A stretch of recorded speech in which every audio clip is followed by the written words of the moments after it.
আসসালামু আলাইকুম এভরিওয়ান। কি অবস্থা সবার, কেমন আছো? অনেক দিন পরে সকালের নাস্তার ভিডিও দিচ্ছি, প্রায় 1 মাস পরে।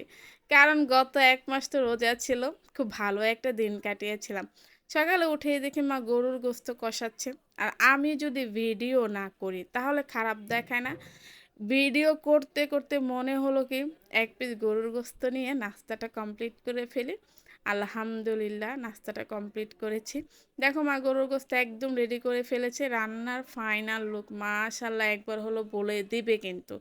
ঈদের মধ্যে খালারা ছিল গ্রামে, খালারা এসেছে, একসাথে খাবো বলে মা রান্না করেছে। এটা ছিল মুরগি। ঈদের দিন শুধু আমরা ফ্যামিলি মিলে খাওয়া দাওয়া করেছি, সেই জন্য মা অনেক রান্না বান্না করেছে।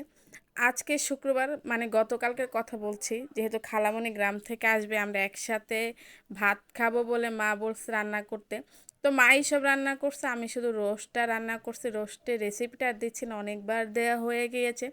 তো আত্মীয় স্বজন যদি ঈদের মধ্যে আসে না বাড়িতে, তাহলে ঈদ আরও দ্বিগুণ হয়ে যায়, খুশি খুশি লাগে, আনন্দ লাগে। রান্না করছি খালামণিদের জন্য। চলে এসেছে আমার বড় চাচার ছোট ছেলে আর ওর বউ। বলে না কার রিজিক যে কোথায় থাকে ওইটা আমরা কেউই বলতে পারি না। রোস্টের কালারটা মাশাল্লাহ বলে দেয়। এরপরে মা সাদা পোলাও রান্না করছিল। তো যেটা বলতেছিলাম, নানা রকমের আয়োজন ছিল ঈদ উপলক্ষে। আমার কাছে জানো, প্রথম ঈদটা যখন চলে যায় প্রথম দিন, তারপরে মনে হয় একটু খারাপ লাগলো, মনে হয় ঈদ থাকবে 7 দিন। 7 দিন পরে হইলো ওইটাকে আর ঈদ ধরি না। আমি ধরি না, কে কী করে ওইটা জানি না। এটা ছিল শসা আর টমেটো, মরিচ কুচি, পেঁয়াজ কুচি। আমার মা রান্না করছিল কি দেখো, পায়েস রান্না করছিল।